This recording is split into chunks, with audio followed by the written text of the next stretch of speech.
Right, we are live. So, hi Facebook. Welcome to Hudgens Talks. My name's Kate Driscoll. I'm the Public Programs Manager for the Hudgens Center for Art and Learning, and I get to talk to Jessica De Maria today. Hello. Thanks again for making time to do this. I really appreciate it. Yeah, I ain't got nothing but time, and I'm happy to be here. So, for people who don't know you, will you just sort of give us an idea of who you are and what you do? Sure.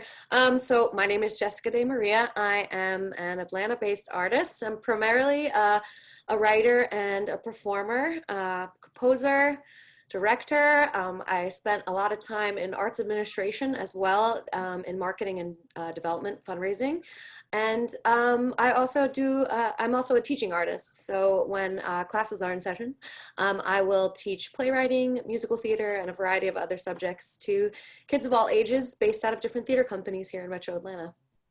Wow. So, yeah, you really do kind of do it all. I like to be busy. So how did you get into this? Have you been doing this since you were a kid, or did you just pick this up? I mean, a little bit. So when I grew up on Long Island in New York, and there's like a really kind of a vibrant theater scene, community theater and professional regional theater there. And I remember my friend Sadie in the fourth grade asked me if I wanted to come audition for a production of Oliver with her. And so I did, and I got in, and and I had always been like a kid that was like singing and performing and dancing around the house. So it seemed like a natural fit. And after that, I just kind of caught the bug. And then I just did theater all through high school. And when I went to college, I actually kind of decided that I was going to pursue something else, what I'll term, let's say, like a more reasonable career with less risk attached to it. And while I still continued to participate in the theater program in college, it wasn't my major. I wasn't planning on going into it professionally. And then after a few years in the real world, I realized that that was not for me, and I needed to be back in the creative scene. And I gave myself like a 5-year timeline. I said, okay, if you don't book a professional theater job in 5 years, you have to give up. 5 years was like too long. It was very generous.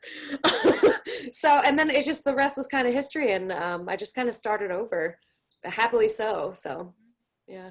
Oh my gosh. Well, so how has this whole pandemic affected, your industry? Well, I mean, you can look at the big news, and if you can see, Broadway just keeps postponing their opening, and you can imagine that if Broadway is in a situation where they're postponing their opening, regional theaters are in a bad way in terms of we can't really open before that. Now we have some more flexibility in the sense that, we don't put forth as much money, so we don't have to recoup as much money. So there is a lot of creativity that can be done in regional theater going forward about like how can we put forth art responsibly and safely. And I think these past 8 months, that's what has kind of been on everybody's mind, is like digital programming, and are people tired of digital programming, and how do we reinvent what that looks like? But I mean, I closed a show on March 8th, and it was like March 10th or something like that, we went into lockdown. And I'm like a number of other freelance artists, you're going from job to job to job. That's kind of how you live. And I lost 6 jobs in the next 3 weeks. So it was kind of like, okay. But once you became acclimated to like, this is life now, it actually gave me an amazing amount of time to work on my writing and composing. And my writing partner and I have gone like leaps and bounds forward in our work for when things come back. And I've done some independent composing on my own. So, in some ways it's a strange gift of time that, when you're a freelancer in any kind of industry, freelance industry, it's like a constant hustle. And it was like a mandatory full stop to that hustle. But I think the biggest thing is just going to be, everybody, especially here in Atlanta and smaller and regional markets smaller than ours, we're really going to be dependent on the support of the state, support of the county and city, and support of our patrons in getting these theater companies able to open in responsible and safe ways, you know, at some point. And then when theater is ready to come back full tilt, you know, they've gone probably a year at that point without revenue. So it is, you know, I don't want to like lie to people. So it is complicated, and it's going to be a challenge. But my hope is that after going through such challenges, when theater does come back, it's going to be more innovative, pardon me, more engaging, more representative of the demographic that it's serving and our larger community. I'm so sorry. So,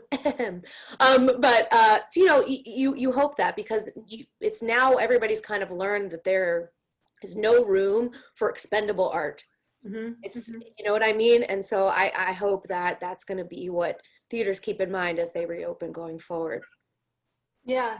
No, I think that's a really good point, and especially your point about like when theaters are able to come back, being able to come back and really set the example that like maybe for so long it was really easy to say, well, this is how we've always done it, and Right. like, we already have X, Y, and Z in the book, so we really can't make room for this sort of you know, cast or this sort of story Right. or something. Yes. Which I think that's been like across industries. Like I've seen it in visual arts. It's you know, just in my own organization, things that I was doing just because I was like, well, this is how we've always done it. And Right. then I just go, oh, okay, well, we don't have to do it like that. All right. We've been given a platform in which to sort of change everything if we really wanted to, you know? Right. And that's you're totally right. It's if we really wanted to. Right. And, you know, there's so many things I feel like I've said in my own position where I was, you know, just like, well, how it's done. And it would be so much more work. Because you're working in the arts, period, you're probably working more than a normal like 9 to 5. Right. So it's really easy to justify not adding more to your plate. But it's like, well, we've been given this opportunity. Why not take it? We have time, and we should, you know, I cannot stand the idea of wasting time. And so to consider these past 8 months a waste is just like absolutely not. So, you know, and my hope is that organizations and other artists will feel that same way and say, now that I have this time to revisit the way we choose our programming, to revisit the way we cast our shows, to revisit the way we connect with our audiences and so on. You know, they have the time to actually ask those big questions. Yeah.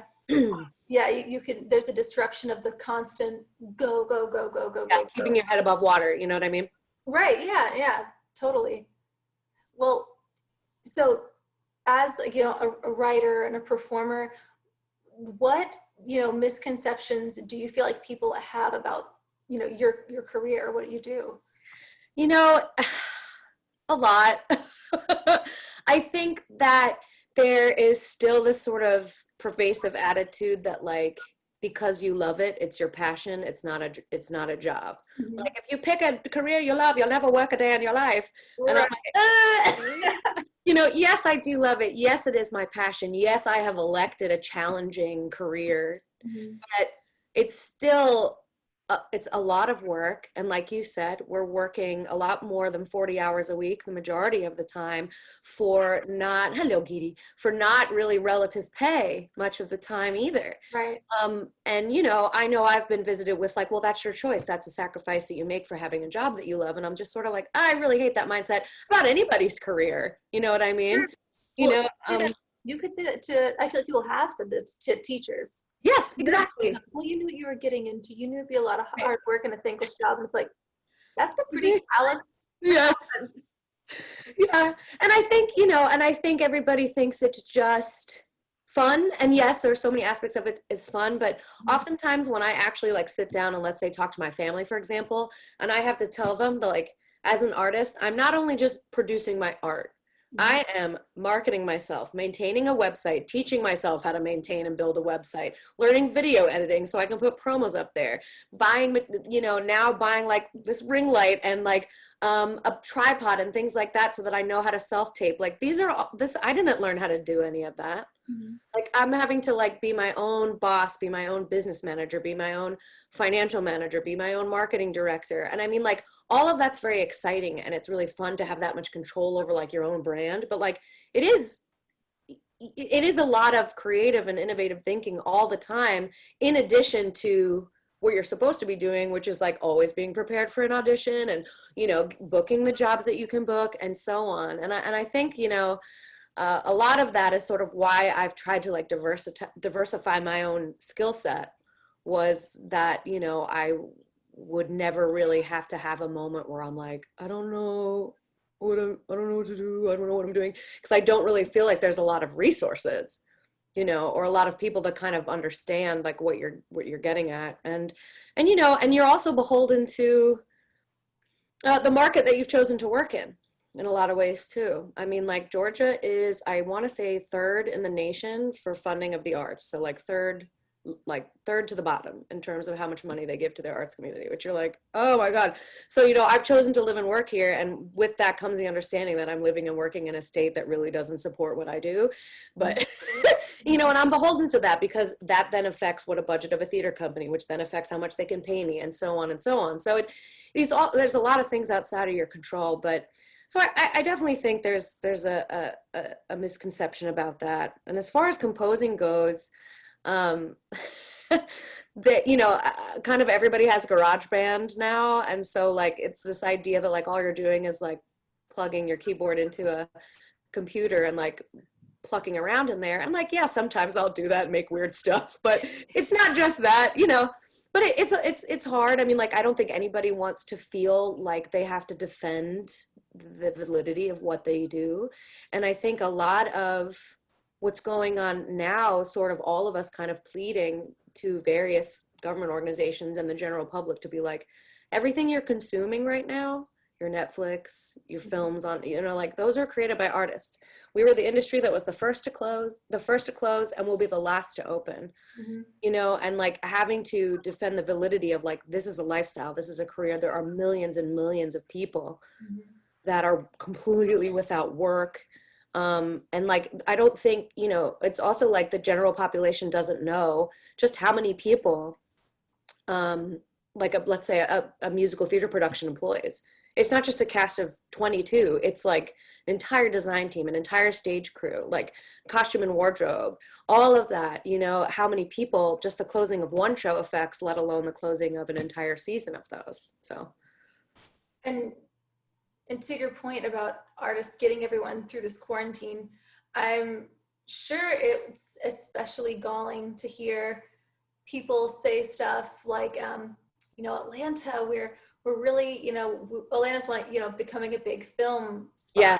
And like, you know, like the Hollywood of the South or what, you know, I think they've been saying. And like you hear about all of this like development and program and tax breaks and things like that for companies that would come here. But and you're just like, this isn't like a mystery why this is here. We have really talented people. So why are they not getting support? So I'm sure like if, you know, like if I were you, I could imagine like being in my car and listening to like NPR or something and like, this thing is happening now. And I'd just be like, really? Really? Oh, really? Really? Yeah. Do you value music?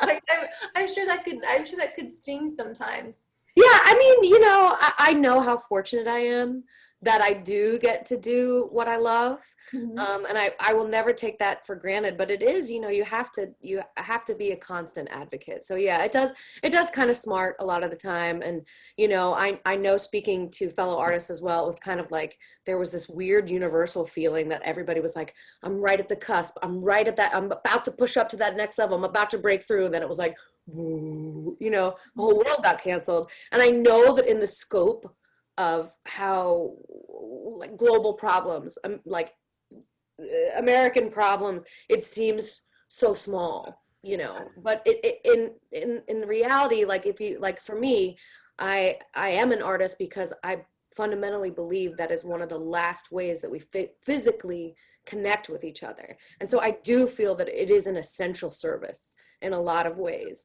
And I'm not talking like, let's do the 27th production of My Fair Lady. You know what I mean? Like, I'm talking about the way we all as artists, not just theater, all art connects people universally. It's so human, and it's the way that we're able to relate to one another on a really universal level. So, you know, and so it's, yeah. So, I mean, like, obviously it hurts, but I mean, I think a lot of us are sort of adjusting and getting really creative and finding new things that we might be good at, learning new instruments, you know, things like that. So. So, you know, we've definitely talked about like how working in the arts can sting or, you know, the things everyone warns you about. Yeah. what are ways that you feel like, artists, whether it's like, performing artists or people who are in the film industry, theater, what are ways you feel like they could be supported, whether that's like through their state, their city, theaters, film Yeah. companies, what are ways that, like, have you seen anything where you thought that's a good idea? Or Yeah, I mean, like I said before, I've worked in fundraising and development, which deals with a lot of government funding as well as like private funding. And I have always been a huge fan of the way that Fulton County supports its artists. Mhm. They offer, they're all government grants, but they offer a variety of different kinds. So they're not just for companies or organizations. They offer individual project grants to artists. Like, I'm a sculptor and I have this project that I want to produce, and this is what it's for, and this is how it connects the community, and that individual sculptor can receive those funds to create their project. Mhm. And they've done 2 COVID emergency grants over the course of this experience. So I've always been really appreciative, because like, there, you cannot doubt, and yes, their budget has been cut drastically year after year after year, but they have not taken these away yet. They've gotten smaller, but they've not taken them away. And so there really, to me, is no doubt that the city of Atlanta and Fulton County prioritizes its art, that they realize the value of it. And so, but I think really mainly, like, for me, the crux of the issue has always been that we sort of live in a state where the arts are not prioritized in the education system early on. And so you don't grow up necessarily being a theater goer or being a museum visitor. You don't grow up with the sense that, this is generalization, of course, you don't grow up with the sense that this is an important part of my, cultural growth. This is an important part of expanding my mind. And so I really think that if we were able to find some way on a state level to invest more in the arts in schools, which a million people have said a million times, I really do think that fundamentally that's the most important place. And Georgia Ensemble Theater here in Roswell and Synchronicity Theater in town do amazing outreach to public schools that brings the art directly to them. So it's like, we're just going to bring it to you. You don't have to do anything. And the hope is that you're engaging a next generation of theater goer. And those are the people that are going to support you when the government can't, or when the funds dry up inevitably. You know what I mean? So your patrons are the people that can support you, not just through their purchases of their tickets, but also understanding that this is not a for-profit industry here. Broadway is a for-profit industry. Regional theater is nonprofit, just like any other volunteer organizations or charitable organizations. For the reason, for whatever reason, this is how it's fleshed out. And so they're in a position where they're dependent on, donations. And I mean, maybe someday that will change. And, every place will become a for-profit model. I think that there are lots of benefits to that. But for now, especially just where we are localized, for me, it's always like, if your arts organization is in a position to get art into the schools directly to the kids, then go for it. Because you're not only going to engage them, they're going to engage their parents. You're going to find a whole new audience. And I know that seems like a small thing and it will take a while to build, but for me, that's the best way to generate future support, is create a future audience. no, that's a really good point. Yeah, investing in the next generation who will become, leaders. And yeah, and it'll happen sooner than we think it will. But, and so what are things about what you do that you feel like, because you obviously are passionate about what you do, you obviously love it. Sorry. So what are the things that make you go, yeah, this is worth fighting for, and this is worth staying in? There are so many, to be honest. I was really lucky enough to have my writing partner and I had a reading of our original musical, COVID safe reading, because there's a theater here in Atlanta, Georgia Ensemble Theater, that will be producing it in 2021 whenever we come back. And so we had, a COVID safe masked developmental reading of this. And the feeling that I get when passionate and talented artists are interpreting our words, our music, it's just the most fulfilling thing. Like, it is so it honestly defies words so much of the time, because it's not just joy. There's like, it just fills your entire spirit up because it's so layered. Like, yes, it's so exciting. You're like, oh my God, I wrote that. And they're singing the crap out of it. You know what I mean? Like, that's dope. But it's also this, the magic of another human being unrelated to you taking what you have written from here and interpreting it and hearing what you've meant to happen and have it come out. Like, that's just, to me, speaks so greatly of like how deeply connected we all are, that someone can read and it will resonate with them in such a way that it happens exactly the way I would want, or it happens in such a magnificently different, exciting way that I get amazed by how it's been interpreted in that way. And I mean, that's certainly one of those moments where I was like, this is all I ever want to experience. Like, I will do anything to hang on to this feeling and to bring other people this feeling. And I think the same thing goes for when you're in a full house and you have a wonderful performance. I mean, that energy that's in there between people is palpable. Like, not even from like a hippy dippy standpoint. You know how, if you know, like, you've ever played that game in school, like when you stand close to someone and you just put your hands like this, and you, after a while, you actually start to feel something. If you can imagine a room of 275 people experiencing that, it's a rush. And it's also, and not only is it this a beautiful adrenaline rush, you are giving something to people you don't know that's really intimate. Mm-hmm. And again, it's just one of those times where you cannot help but believe in the connectivity and universal love between human beings. And it keeps you hopeful just in general, for me anyway. Oh no, I get jazzed just being a part of the wave at a baseball game. Yeah. We're all doing it. Also, I love the word jazzed, and I'm so excited that you used it. Oh, well, you know, I do like that word. I love it too. So, you know, we're talking about, you know, going into schools and, you know, really instilling a love for the arts in kids. Mm-hmm.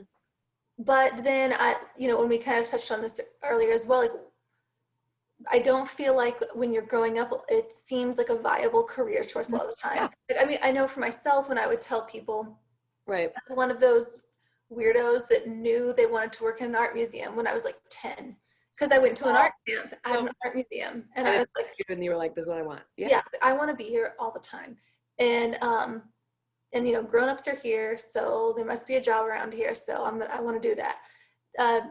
But whenever I would tell people things like that, I want to work in an art museum, or, you know, just in the arts and art administration, I feel like the immediate reaction was, but here are 3 reasons you shouldn't. You know, people would go, oh, that's so nice, but right. Oh, that's exciting. You know, there was always the but. What do you feel like there are careers that people just don't even know exist in the performing arts? I mean, I work in the visual arts, but like, what is in the performing arts? Like, say, like, everyone knows, okay, actor, director, right? And then maybe they know about like sets and costumes and stuff like that. But what if say like you're not an artistically inclined person? Are there jobs where you're like, we need you for this? Yeah, I mean, truly, yes. Because from everything, you have a lighting designer, which is its own form of artistry that's really wonderful, choreographer, assistant choreographer, and then you have master electricians. Now, so these are the people who take what the lighting designer has created, and then they mount it, connect it to a computer system. Mm-hmm. Sound designer. So these aren't people that are gonna get up on stage, right? They are just interested in producing beautiful work. And they're technically minded people, right? Sound designer. And like, sound designer is not just like checking mic levels. Like, so much of the time, a sound designer is creating the ambiance, not just levels. So like, everybody gets to be creative in ways. And then of course, on the other side of that, and costumes and set and things like that, you also have scenic painters, mm-hmm. which is actually different. And those are people that are brought in to paint these set pieces in a way that the set designer is asked. And it's not just like, let me paint my flats. Like, sometimes you're painting legitimate works of art on these set pieces. And then on the administrative side of things, you have marketing, development, mm-hmm. financial, managing director, business manager, all of these components of running a business, where you still have to have an understanding of what the arts or your organization is doing, but you have it's like, those are the administrative jobs. Those are the jobs that potentially have like benefits and are full-time and things like that. And you need, you know what I mean?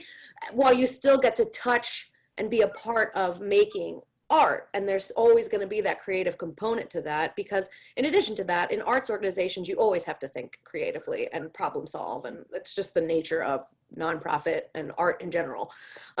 So yeah, I think that there are certainly, tons of careers in the arts that people don't know about, specifically the performing arts. And I mean, I didn't know, it never crossed my mind to think about arts administration.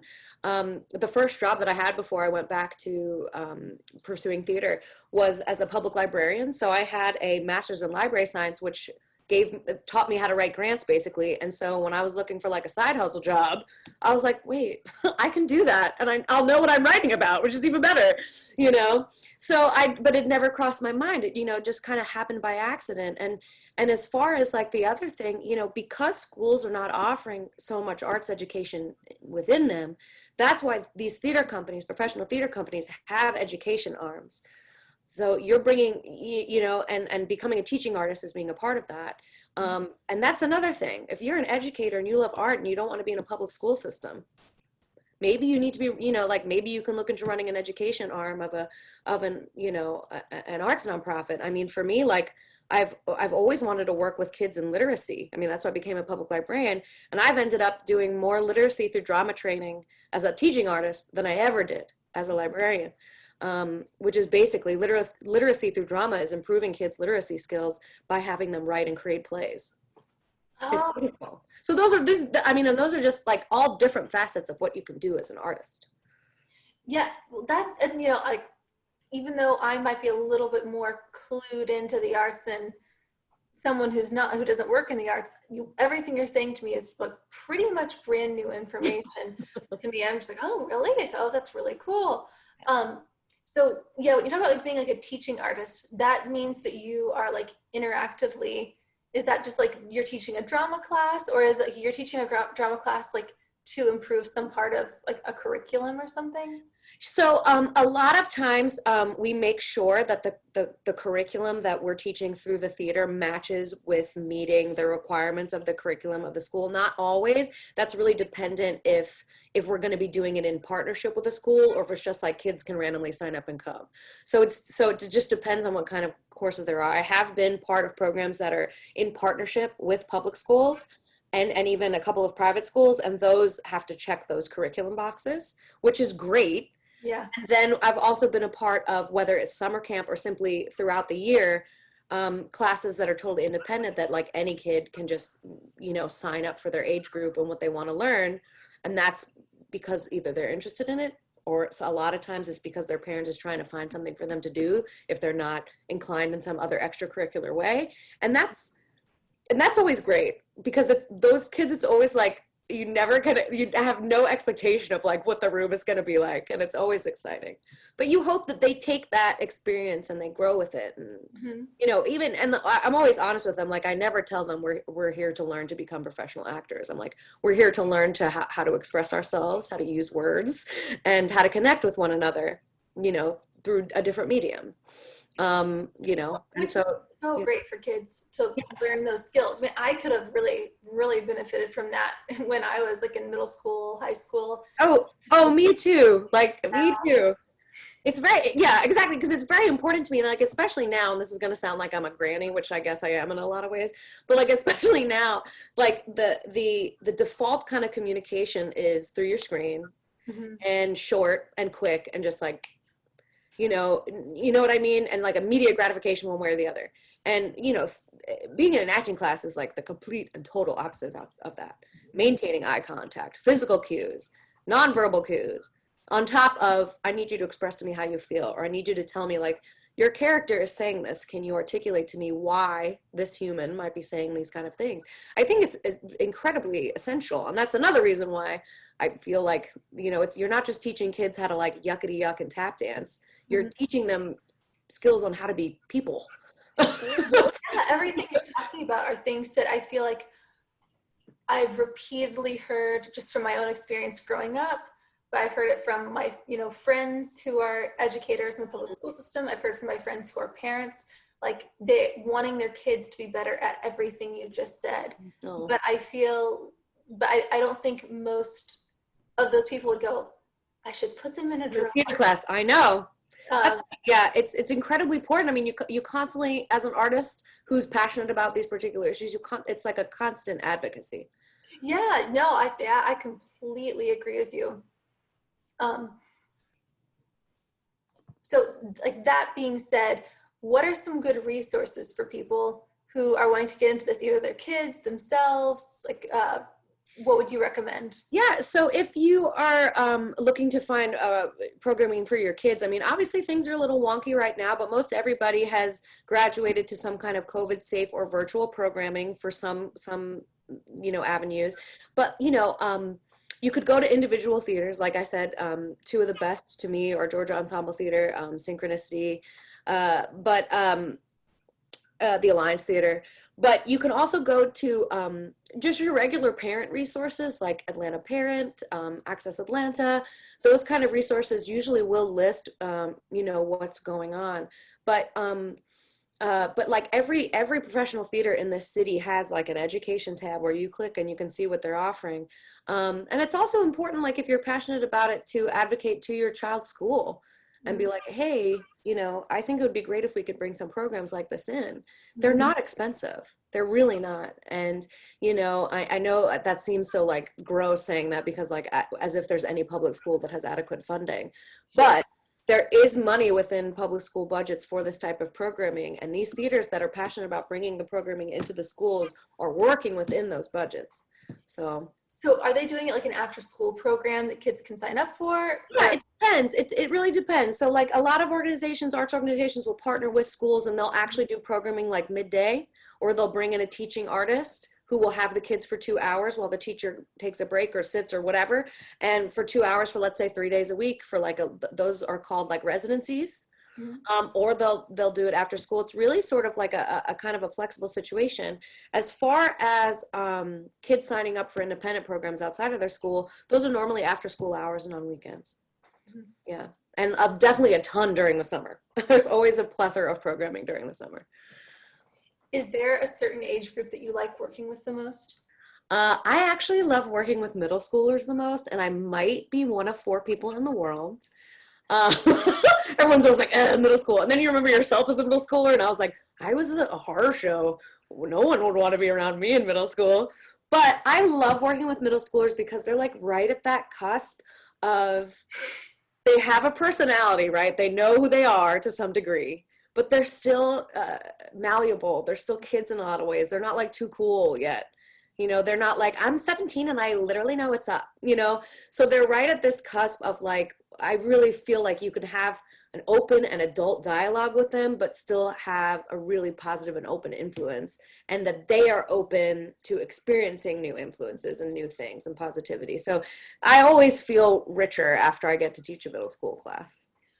And, I remember middle school being the roughest, in my opinion. And everyone I've talked to, like, they've said, high school and movies, you think, oh, high school is going to be, amazing. It's going to be, really rough. Like it's like everybody gets bullied and stuff. No, it was middle school, and and most people I know agreed it was like middle school is the real like testing grounds for like socializing and manipulation and like how far is too far. So I feel like that is really the time. Yeah, that would be so important to be talking about, like, why would someone do this? What would your motivation be? No, I mean, seriously, you're exactly right. And that's exactly how it feels. So I miss them. I miss them greatly. Oh yeah. But one of my best friends is a middle school literature teacher. Oh, wow. She said the exact same thing you did. She said, oh, good. I love that. So they're not quite kids, they're not quite teenagers, and there's just a lot of room there to do something. And so that's very cool that you feel that way. I remember being in middle school and people saying, middle school is the worst. And you just go, I'm the worst? Yeah. But I was like, I am the worst. You're right. Well, it sounds like you might have been a little more selfish. Yeah, my mind was somewhere agreeing wholeheartedly. I was just like, I'm not that bad. I was just, I an only child. I don't know if you could tell. And I was just really hungry for some kind of independence. So I was like the kid who was like anything my parents said, I was like, nah. And I wasn't like getting into trouble, but it was like I would just dress like the opposite of what they would want. I would, be interested in the opposite of what they want just because it wasn't what my parents wanted. So I know I was a trial. And because I was spending so much time not being something, I had no idea who I was actually being. So I always feel like I was late to the game and like figuring out what kind of human being I wanted to be. So that makes so much sense that though you ended up in theater, right. that where you're like, I'm really exploring what makes people tick and why would I feel this way if I'm, Yes. whoever. Yes. So no, that makes a lot of sense. It actually sounds like a pretty healthy outlet to do that with.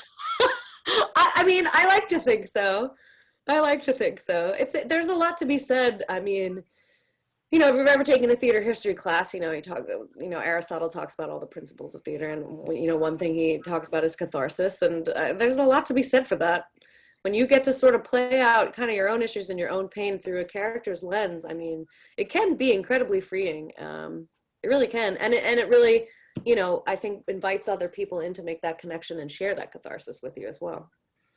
Well, yeah, that makes sense. I mean, even like I've heard of like in different types of therapy doing role playing, which is acting. So yeah, that really makes sense. So then I guess this is sort of a tangent, but is so are there different types of therapy that you can do through the performing arts? Like, are there therapy programs? I am sure that there are. I am not that familiar, but I do know that music therapy is something that you can actually like study for a degree now, which wasn't always the case. But I think basically what you just said, role playing in behavioral therapy or cognitive therapy, is virtually that. I mean, like, it obviously should be conducted by an actual therapist and not just me walking and be like, hey guys. But that being said, so much of the time art is therapy. We've all seen those like videos from the Dodo or whatever of like, an Alzheimer's patient listening to music and suddenly I just saw that. Yeah, the woman doing Swan Lake, I was like, it was so beautiful. Yeah. But like that's so real. And I mean, like, some of the last memories I have with my grandfather is us singing together. So, and that was like the only thing that would like reduce his anxiety and pain. And so like art is therapy in so many ways. And those of us that are participating in it are ministering to ourselves in a lot of ways, I think. So I don't know about like actual programs, but I have no doubt that they exist, because to me, like, the benefit of that attitude has already been proven time and time again. So I have no doubt that there is someplace developing a more formalized way of like actual training for art therapists and performing arts therapists. No, I mean, yeah. Well, and you must be a theater person. You're so much better at articulating things that I feel about. Thank you. But if someone asked me, and clearly I must be like a visual arts person, if someone asked me like, well, how are the arts therapeutic? I feel like I would just freeze up and go, you just do it. You'll feel better. So just try it out. That is so true, that the arts, and I feel like, yeah, like that video you referenced of that woman who has had Alzheimer's for a long time, and she's just sitting in the chair and they start playing the music that she danced to. Choreography. And I'm just like, and you see this like light in her eyes, and she's just like, it taps into these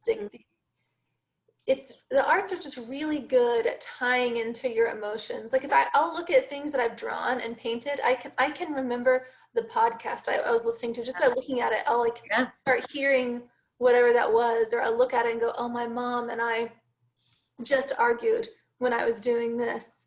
And yeah, just it's consciously and unconsciously done. That your emotions are so tied into it. Well, yes, and and again, I think it's just the most beautiful expression of being a human being, of like being at the level of, you know, although most of the time it doesn't feel like we're an evolved intelligence, we are, but being at that level, because I mean, you know, it's that expression of like how you determine what a culture is like, you know, historically down the road from like an anthropological standpoint, you look at their art, and Right. that's how you know who they are, not what they did, who they were, you Mhm. know. And I mean like that's how important and essential it is, and that's how, you know, it truly is like the defining thing that makes people people. Right, right. Yeah, and there definitely, you know, if I were a more cultured person, I would know the actual name for this. But you know how there's that the sort of like the things that you need, it's like shelter, food, water. Oh, Maslow's hierarchy of needs. Yes. Yeah. Yes. So, you know, I hear about that and people sort of apply it to like, well, this is why the arts are getting cut. Hmm. Because and it basically kind of goes back to that sort of Right. idea, and which I totally understand. Like, Right. yes, we need to pay for, you know, roads or healthcare because we're not Right. going to be drawing and, you know, going to the theater if we don't have a road and we're too sick Right. to do it. Yes. But then I'm like, but then the arts are what we want to do in our spare time. They're the thing, even if you're not, you know, artsy, they are what you like. You know, you enjoy TV, you love movies, you love music, you love going to your local theater, you like going to your, you know, local art museum. They're the things that people talk about that they're looking forward to on the weekend. They're what we're all kind of being like, yeah, I'd love to do that. So Yeah, for, I mean, yeah, it's the thing that you are saving the world for. And I mean, I don't right, want that to be like, what I do is amazing. I mean, to say like, absolutely, the priority, and in an ideal, beautiful world, we won't have to worry about sheltering and feeding people, right? That should be a given. It is a human right to have shelter and sustenance right, and feel safe. Um, you know, but that's not all, you know what I mean? Like that's what you and I'm not just talking theater and studio art and all. That's like any cultural experience, right. that's what we are feeling safe and home and Mhm. fed for. That's the world that we are trying to exist safely in, to live in and achieve. Right, right. Yeah, yeah. It's like there's surviving and there's living. And I Yeah. feel like living encompasses the arts. Hmm. Um, and yeah, it is so important. And it's really important the work that you're doing. Um, so thank you. Thank you. No, thank you. No. Well, I'm glad somebody thinks so. So Um, so before we wrap things up, are there any sort of resources you'd like to point people to, or any sort of charitable organizations or websites you'd say like, hey, donate to this theater or this fund? Is there anything you have in mind? yeah, absolutely. So, when COVID hit, there were several arts organizations that were started by Atlanta artists that could really use support right now. Now, it goes without saying that any theater that you know and you go to needs your support, trust.